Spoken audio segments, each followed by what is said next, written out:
Hello, welcome everyone to Let's Talk Title with Emerald Coast Title Services. I'm Dion Moniz, President, and I'm Casey King, our Vice President. Hello. Number 6. We're almost legit. I think almost. At 10 episodes, we're legit. At 10? You got to get to 10? I don't know. That's just a number I came up with. Well, we're getting there, though. we are. So today we're going to talk about fraud. Yeah, sexy subject. Sexy and scary. Very scary. And very prevalent. Yes, that's probably the most common thing that is going on right now in the world of real estate. Obviously, outside of all these closings that were happening, which we've been very blessed to be very busy. So thank you to all of our current clients that are using us. It's been great, but fraud is rampant right now. It is. It really is. And they are coming up with new scams constantly. What's the most popular version of fraud that we're seeing right now in the real estate world? Hackers. The hackers monitor the properties that are on sale, typically Zillow or Trulia, and then they are somehow able to find out who the parties involved and hack into their email. And typically they'll kind of monitor the correspondence and see who's the closing agents, know all the parties that are involved, and they wait for when the closing date's coming up, and at the proper time they will clone an email, or sometimes it'll be 1 or 2 letters off, if they're like 2 I's in a row that you don't notice, and they will send a fake email that will divert the funds, typically offshore. Yeah, so, because what I want to do is, since we're seeing this so much, I want to educate the agents and the buyers on what to look for so that we can try to avoid this. Yes. But yeah, so typically the hacker will either hack into title company's email or the lender's email or possibly one of the agent's email to get a feel and watch the traffic to figure out when that closing is going to happen. And then shortly before closing, when we would typically ask or start getting the money wired, is when the hacker jumps in and sends an email to the buyer saying, hey, we need you to wire the money to this other account. And they come up with a really crafty reason as to why the escrow account has changed. And then that's when the money gets sent to the wrong account and possibly lost.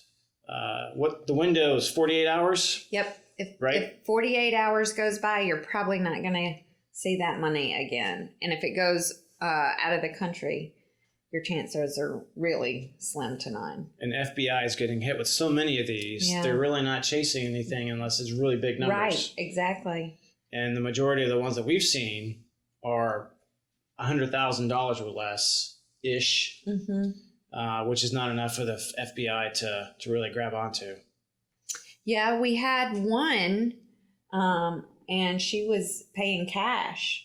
And I think they hacked into her email and then sent a fake email from our closing agent. And I think they just had 1 or 2 letters wrong in the name.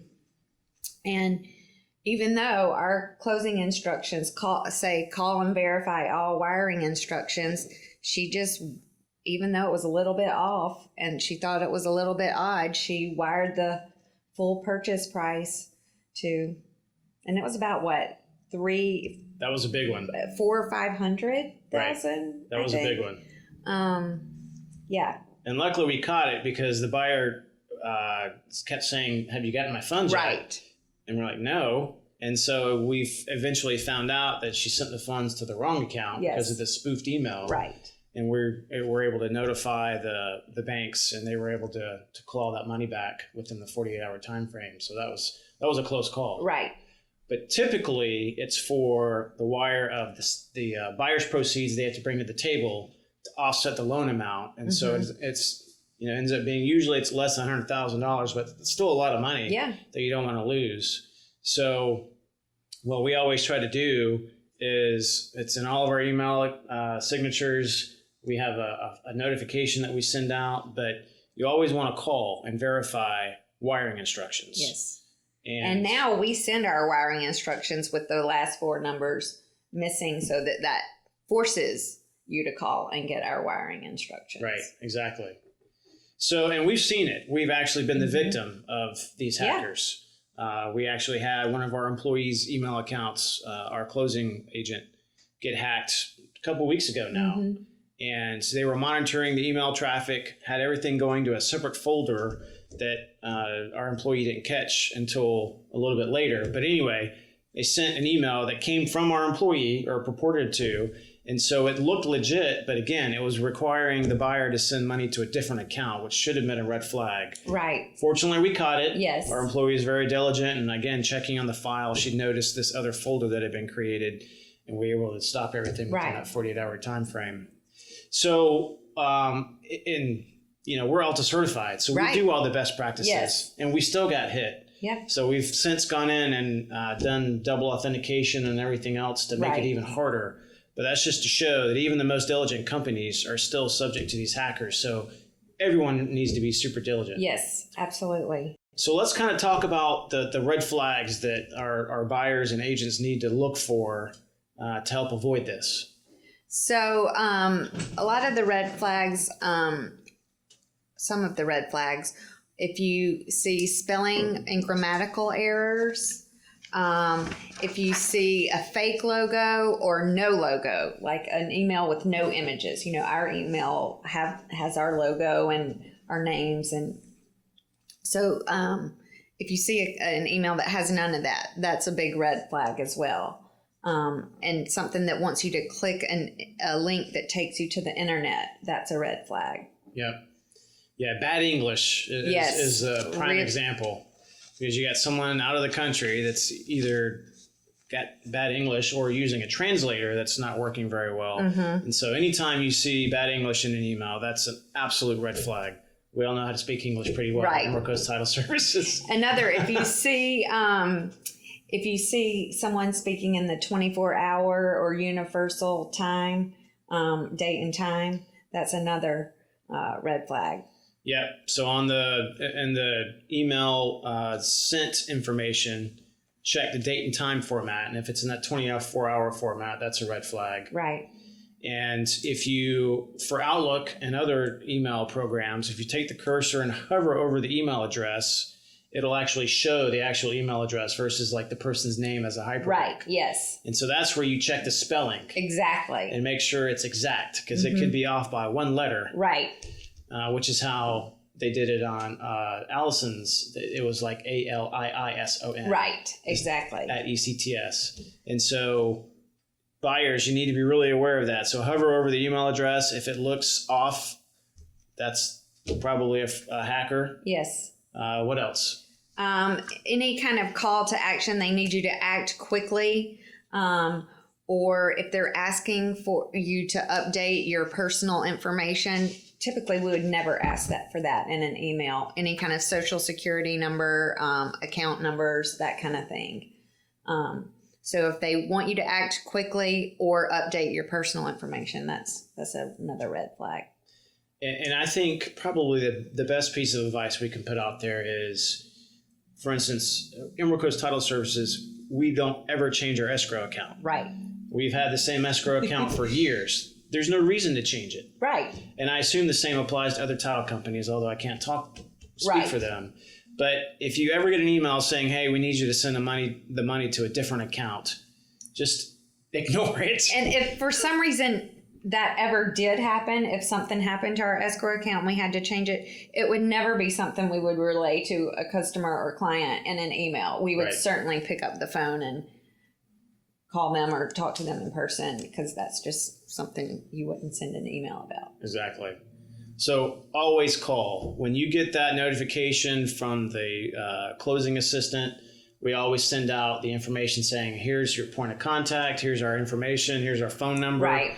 And usually it's done by email and a telephone call. Yes. So if you get an email saying, hey, we need you to send money to a different account, call the number that we gave you in the beginning, not the number that's in the email. Because you're going to be calling the hacker and they're going to make you feel all warm and fuzzy about sending the money to the wrong account. So always call and verify. That's the best thing, the best advice we can give.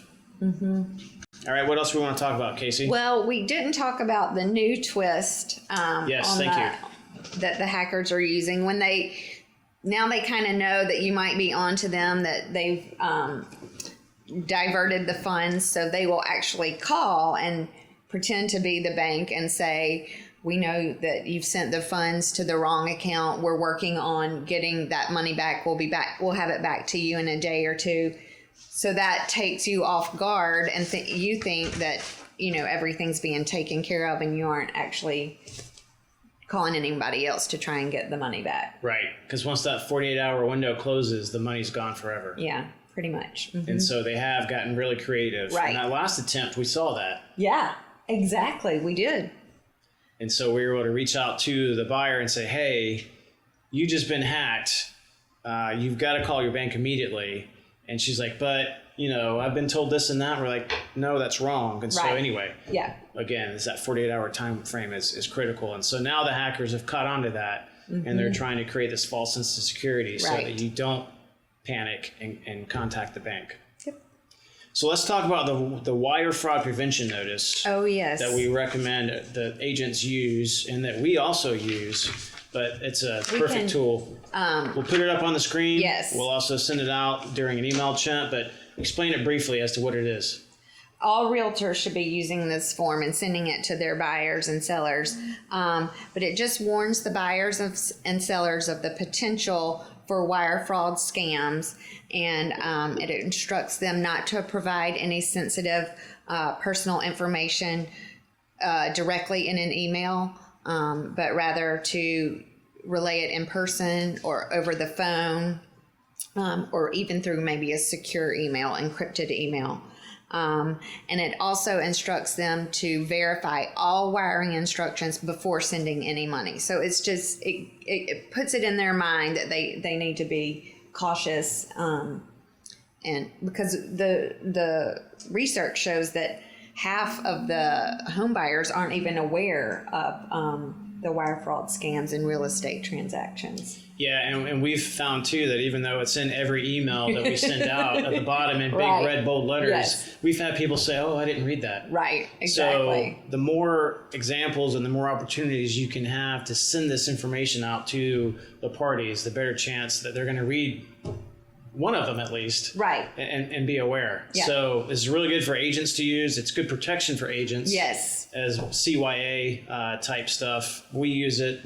It's actually called the WFPN2 form. Yes. Mm-hmm. And so again, amended in 2018. Yeah. So again, we'll send that out via email. We'll put it up on the screen. Yeah. And if you have any questions, feel free to reach out to us and we'll be glad to help out with that. All right, so let's recap for everyone how they can avoid becoming a victim of a fraud attempt, because it's so popular right now. I feel like we need to just hit it over and over and over again. Especially since COVID, everything has gone virtual. So it's really a hot topic right now. So buyers need to be extra diligent on monitoring those emails, and if anything looks remotely suspicious or different, call. Mm-hmm. Always call before you wire the funds. Don't click on any links in the email. Don't react immediately to requests for updates of personal information, and be aware of any sudden change in business practices. Yep. And for agents, because agents, your emails are getting hacked, and that's how the buyers are sending wires to the wrong accounts, in addition to the title companies being hacked. So agents, get a good IT company to check your system, make sure that you're not subject to hackers, and double authentication for your email.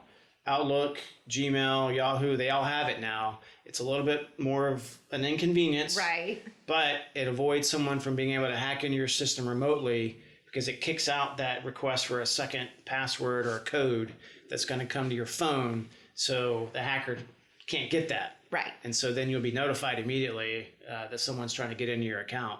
And so that's really good to have. Yes. All right. Well, we wanted to keep it related to fraud only today because it's such an important topic. We didn't want to water it down with anything else. Right. So that's going to be it for our discussion on fraud. Yeah. So hopefully y'all learned something. And as always, reach out to us with any questions, comments, or suggestions for our next podcast episode. But I have some really sad news.